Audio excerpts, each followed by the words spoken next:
Righty, welcome to the Rookie Reset.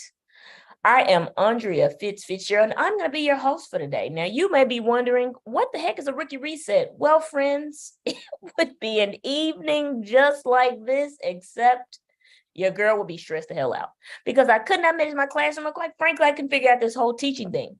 So what we do here on the Rookie Reset is provide you with practical tools, tips, and strategies to help you stay in the game. Easy to implement. You may say, oh my gosh, I have no support. I don't know what to do. Listen, I am the professional learning, the PD, the support that you need. So please join us every Tuesday. If you know a new teacher, share this with them right now. And we're going to provide you some practical tools, tips, and strategies to help you stay in the game. My goal is simply this. I want to keep new teachers from quitting. We know a good teacher can change the game for a child's life here in these streets. But we also know they got to have support they need so that they can stay in the game. So today, friends, we are going to talk about why preparation matters. That's what we're going to talk about. Why preparing? What's preparing versus planning? So, I remember a few years ago, I had my very first speech. It was a Ignite talk here in Memphis. And I remember, y'all, I planned a speech. I promise y'all I did. I wrote it out. I said, I'm going to say this, I'm going to say that. But y'all know when I actually start practicing that thing? The day of. Yep, the day of, that's when I start practicing. And I remember me and Christina, we went to Shelby Farms and we was practicing. I was getting so mad at her because she was like, well, make sure you do this. Make sure she's like, it sounds kind of rehearsed. You may want to do this. You may want to, and I was getting so irritated, but y'all know what happened when I got in that speech? I forgot my words. I did. Y'all, I forgot my words. I had my little paper and I forgot my words in the middle of my speech because you know what? Christina was right. When she was pushing me, when we were out there at Shelby Farms and I was practicing on this stage, she's right. See, because you know what the difference was? See, I had planned a speech, but I wasn't prepared for the speech. There's difference because there's a difference in planning a lesson and actually internalizing that sucker.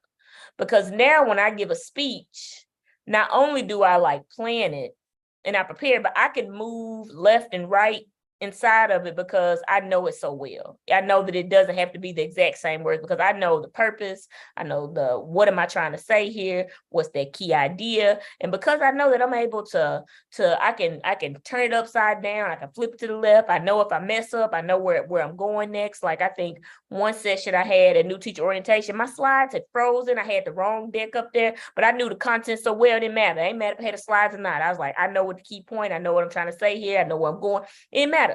That's how well I knew it. And so as a teacher, we want to think about the same thing. Because there's a difference from I'm just gonna plan what's in here. Because that's what I did, y'all. I ain't even judging out here. Like, listen, I planned straight from the book. I said, I'm gonna do these little problems in the book, and then I'm just gonna roll up in here and these folks gonna listen to me. Y'all, it didn't work out. And I had in my mind too, I say, oh well, if they know all of this, what if they don't? Like, what if they don't know? How do I address that? But because I did not know that content well, and because I was not prepared, then my lessons often fell flat. Classroom management was off chain. So I want to share with you a couple of things today. So number one, I want to share some benefits of why you should actually do this. Because I think that's really important. Like, why should I plan? I don't even have time for this. What's the point of all this? I think another thing is some consideration. Here's some things you think about, and then also like, what are the steps or some questions you can ask yourself as you plan. So let's talk about it. All right. So let's talk about the benefits. I like to say the 3 C's. 3 C's. Here's some of the benefits. So the first one is classroom management and behavior management. Listen, if you're prepared, you're going to eliminate a lot of the issues that you could have, because I'm telling you, when I had days where I was prepared and I was like, well, today I'm just going to sit at my desk or whatever, that thing was off chain. I didn't know prepare. I didn't listen. It was a whole disaster out here. But if they always say, they say the idle mind is the devil's workshop, but that's for real in your class. Like straight up, y'all. If you don't have anything for people to do, they're going to find things to do.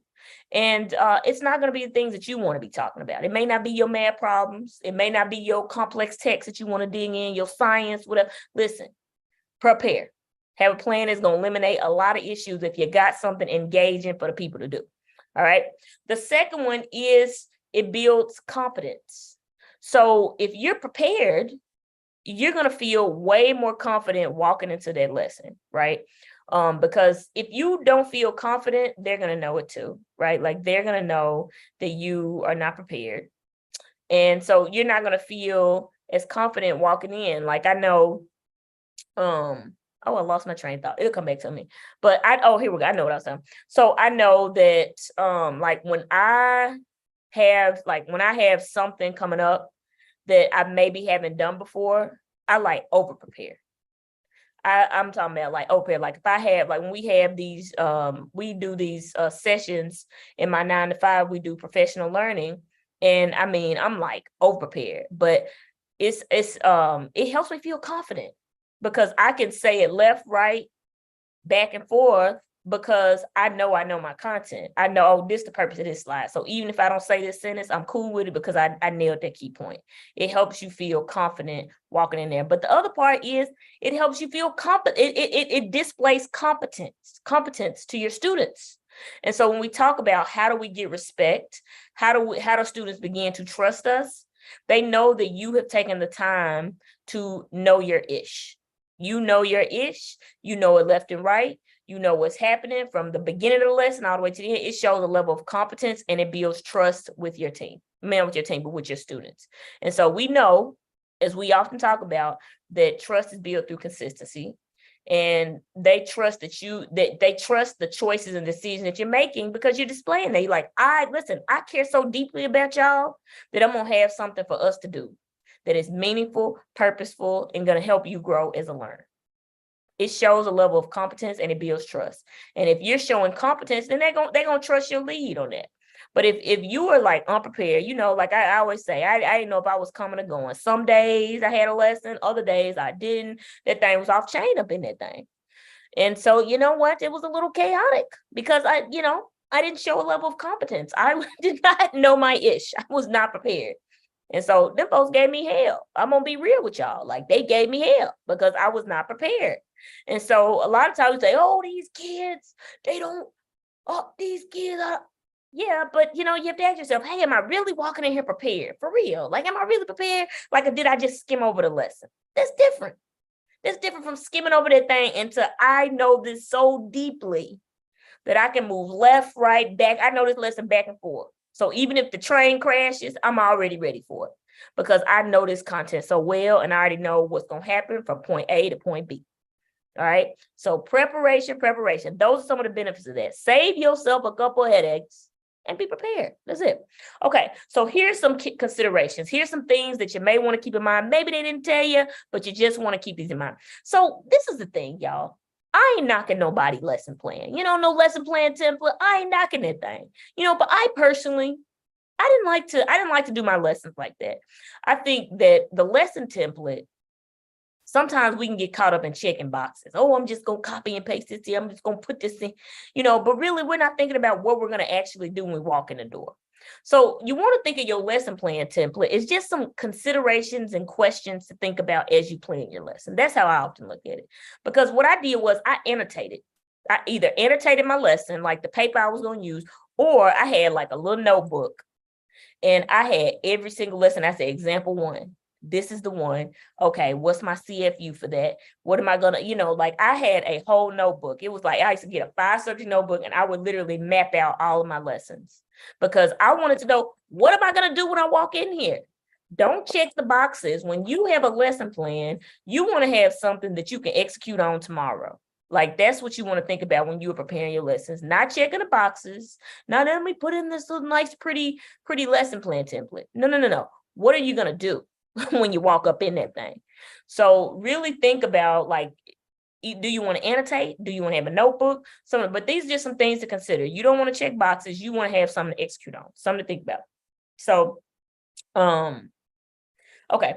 The other thing is I would say plan with others. There's so many benefits to that. Shout out, I'm going to shout them out because I'm going to shout them out until I can't no more. My mentors, Miss Reed, Miss Dixon, Miss Holmes. Listen, we plan together every single day, y'all. I'm straight up. Like every 7th period, we go in there, we plan lessons. Sometimes we get up at the board, we teach a part of it. And then we say, okay, Miss Reed, how I teach this? Okay, you're going to do this, you're going to do this, you're going to do that. We practice it, we get feedback, and then we try it again. But we literally had PLCs every single day. Monday through Friday, we in there together, planning our lesson, preparing for the next day. And even we would have semester planning sessions. So we would plan out the first semester and then we would plan out the second semester. So we knew exactly what we were teaching from the very first day of school all the way to the end of the year. And we were constantly checking in on that every single day in our afternoon PLC. So it wasn't super formal, but we were in there getting work and we were preparing for it. This is what we're going to do. This is exactly what we're going to do. It was no secret about what was happening when we walked into the class because we had already mapped it out. We already know what we're going to do. So I would suggest, as a new teacher especially, find you a team of people to plan with. Even if it's up your onesie, your school and somebody else's school, hey, plan together. So a couple of things. When you do that, it kind of takes all the work off of you because it's so amazing that when we collaborate with others, we get so many ideas, right? Like we get so many ideas from other people. So don't be out here trying to do it alone. So that's the first benefit. I think the other thing is you get guidance and feedback. So like I said, they literally taught me how to teach y'all. I'm telling y'all, I do not have great teaching practices without those three. It's no way. Like it's no way, because I probably wouldn't even done all that. But they were so stellar at what they did. They literally taught me how to teach straight up. So get you a team of people to plan with, preferably people who are really crushing it, or even if you're a new teacher, find another new teacher. Y'all can work together. The other thing is getting that feedback. So they're going to tell you, try this, consider this. Hey, I know you're thinking about this. Hey, they're going to share some really rich feedback. And that's really what my mentors did for me. So we plan together every single day. And like I said, somebody get up, they get some feedback, adjust this, try that work. I'm going to come check you out, what you think. Or even we would get so tight with it that if I had a student that wasn't getting it from me, they go to Miss Holmes' class or they go to Miss Reed class, and we would just, okay, well, they not getting the message ain't landing with me. Okay, won't they go to your class and learn from you? But we were that tight in what we were doing, right?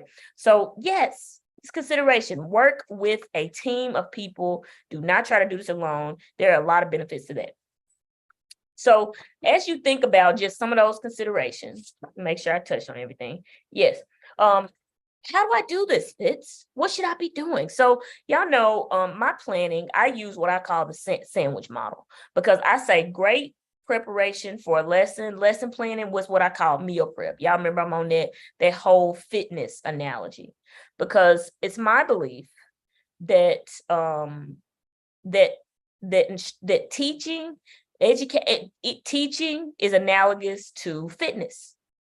Instructional fitness, though, because if you think about your own health, there are three components that are required for you to be healthy. Number one, your diet. What do you put in your body? Secondly, exercise. How do you move your body? Like right now, y'all, it's killing me. Listen, I done hurt my whole foot and I can't exercise. It's killing me. I'm thinking about going to get on the bike this afternoon, maybe 10 minutes or something. But yeah, so your exercise and then the mindset. You've got to have the mindset to say, I'm going to get myself up. I'm going to make this choice that is best for me. And so I think instruction is analogous to that, because the diet let me back up. The exercise is relative to the tactical parts of teaching, because you got to have a strong assessment plan. You got to have strong classroom management. You got to have different like some of those tactical pieces, right? Like how are students going to perform the test? How are you going to respond to the data? How are you going to set, what are the structures, the systems you're going to have in place? So just the tactical parts of teaching, straight up. And then you have the mindset. That's that human stuff. This is, do I have a strong culture and relationships with my students? What's the relationship with the parents? Do I believe the kids could actually do the work? Do I believe that? How self-aware am I? Am I willing to examine my biases? Those things. And then the other piece, instruction, is relative to our diet. And do you know that 60% of our health literally starts with the foods that we eat? 60%, what we put in our body. And teaching is the same way. And I say that because when I first became a coach, I was giving people all the strategies, because let's be clear, when we were at Kirby, yeah, we had some hellified teaching, but we also had a tight strategy. Like we had an assessment strategy that was so cold, data strategy so cold that those two married together, and you had the mindset where you was like, yeah, I know y'all said 5%, but we better give y'all this strong 80. Like you have all that y'all together, hey, that's magic out here. You know, they talk about the Bulls of the 90s. Listen, that was over there at Great Kirby High School, Algebra 1, holla. Anyway, but yeah, so I done lost my train of thought, y'all. I forgot what I was saying. Listen, I forgot. I'll just go on that thing. Yeah, but I think the point I was saying is that, yeah, I don't even remember. I done lost my train of thought. But anyway, so it's gonna come back to me. I promise y'all it's gonna come back. But yeah, so with teaching, it's the same way. Like at the end of the day, you could talk about the assessment strategy. You could talk about all other things. Listen, you can talk about the data 20 years. Oh, yeah, I know what the point is. Yeah, when I became a coach, I was giving people all the strategies. And guess what? That data was not moving. It wasn't moving. That thing was standing still. Why? Because at the end of the day, it all comes down to what's happening in that classroom for them 60 to 90 minutes. That sets the people up to be able to do everything else. It's the diet. Literally, you could do all the data in the world. So when the people start the blitzing in the spring, that's why you want to challenge. I mean, yeah, you can do the blitz all day, but your question you ask yourself, hey, what's up with the teaching up in there? Because if I have not given my students grade level content, if they're not getting tight instruction, if they are not getting solid every day and they're growing in their knowledge because I'm giving them that tight tier 1 instruction, then the data is not going to reflect that. So the one you want to prioritize, if there's anything that you want to be tight, is that teaching in that classroom, right? And so this is why preparation is so matter. It's so important, because you can do all the other stuff, but the teaching is what's gonna move the needle. And how do you prepare for the teaching? How does the teaching take place? You got to be prepared.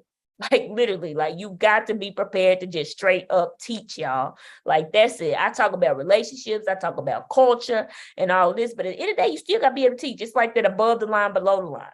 And one of the things they emphasize in that is like, yeah, the above the line is like the structures, the systems, the tactics, the patterns, and below the line are those relationships, the culture, those other things. But let's be clear, just what they say, you got to do both. Like you got to be able to do both. Let's be clear.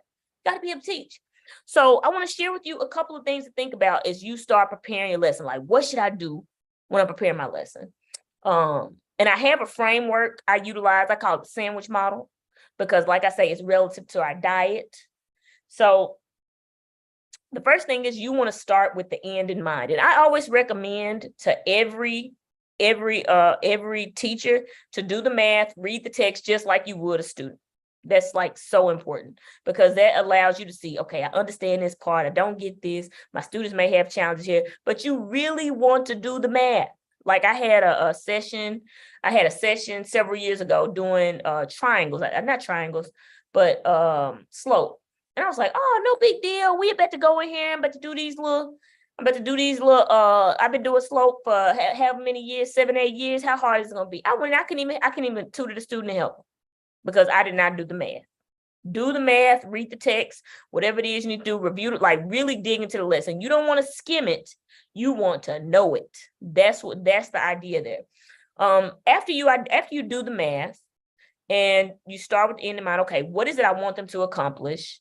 And you want to think about like, what is the standard? What's the objective? And where do I see that throughout the lesson? Like which parts really drive towards that? All right. After that, now you know the objective, the target, you see the pieces and really how they all go together. You want to identify the open and the close. So how am I going to open this? And a lot of times, if you have a standards aligned curriculum, a lot of these things are already in there. And I think the main piece is us thinking about how we want to facilitate in a way that really drives toward that goal. But I think using a standards aligned curriculum is going to save you. It's really going to save you a lot of time, because you don't have to build and fly the plane. You can just you don't have to go to a grocery store You can say, okay, the dinner's already here. What am I going to cook? You know what I'm saying? How am I going to cook it? Not I have to go do all the other pieces. Like go to the grocery store, I got to pick out the list. You ain't got to do all that. They got it all done for you. All you got to do is execute on this sucker and figure out how you going to make the meal fit for your students. That's it. So that might save some time. Also, what are the activities and tasks within the lesson that really drive towards that goal? Like what are the things that I really, really need to do? What questions do I need to ask? You know, what statements do I need to say? Which activities really drive towards that goal? Next, you want to think about how am I going to check for understanding of that? So how am I going to monitor students' progress toward the goal? The question I used to ask guys, I say, does everyone understand? And you know what the kids used to say? Yeah, Miss Fitzgerald, I understand. And they ain't understand. It'd be like 2 out of 20. They ain't understand.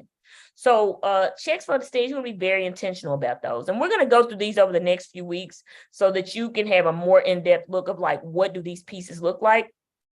And with CFUs, another thing you want to think about is where can the house fall down? You know, I always say checks for understanding are checking if the kids are in the car.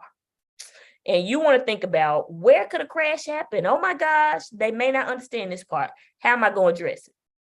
So again, we're going to go deeper in this over the next few weeks. So don't fret. I'm just this quick overview. And then another piece you want to think about engagement. Like what are the instructional routines I'm going to incorporate to add a little flavor, a little sauce to this thing? How the kids going to do it? Because see, you know what I thought? I was going to go in there. My engagement was I'm going to talk. Y'all going to listen. That's my engagement. That ain't no engagement. That ain't work. So you really want to think about how can I bring them into the conversation? How are they going to interact with this? Are we going to do a math language routine? Are we going to do a think, ink, pair, share? Like, are we going to use, like, what am I going to do to add a little sauce to this? How are they going to really interact with this instead of me talking the whole time? Are we going to have a table group? Are we going to have a discussion? Like, how are we going to do that? So that's what you want to think about. Now, as you consider these things, here's a couple of things you also want to think about in terms of your next steps as far as this. So number one, like, what's your plan for prepping your lessons? So some people are like, you know what? I like to do multiple lessons at a time. Some people say, oh, I want to use a template. Some people want to annotate. Some people like to use a notebook. I like the notebook strategy. That worked for me. I'm not saying it's the only way, but it's just a couple things to consider. Also think about, is there a team of people that I can plan with? So think about that. Who would be the best person to support me with this? Do I want to work with a coach? Do I want to, you know, just some things to consider. So in terms of your next step, so just starting with, I would say, if starting as a new teacher, just think about like, do you want to use a template? Do you want to annotate your lesson? Just think about some of those things and who is a team of people that I can plan with that can support me in that. And I would even say a next step might even be, is there a PD that I can attend to help me? So that's it, y'all. Get out there and prepare, y'all. So we want to be prepared versus just planning. Yes, that's it, y'all. So that is all that I have for you all today in terms of preparing versus planning. So thank y'all so much for tuning in, and all my new teachers out there. I want you to keep that rookie state of mind. I know we closing out on the first quarter, and it's starting to get real out here in these teaching streets. Because you know the first month, I know it's pretty cool, but you know it gets a little hard as you closing out a quarter. It can be challenging right before a break. So we'll talk a little bit about that over the next few weeks too. But yes, I want you to keep that rookie state of mind. Well, what's that, Fitz? I want you to remember the level up is in the losses. Problems are a privilege. And yes, you might be new to this, but I know you're true to this because you're in this very moment right now. I believe in each one of you. Let's get out there this week and do those rookie reset push-ups, y'all. I believe in y'all. Let's do this. So thank y'all so much for tuning in. We'll be back next week in this same time between 5:15, 5:45-ish. You know, we in this thing, but in that window of time, we'll be here. So thank y'all so much for tuning in. And I'll be out.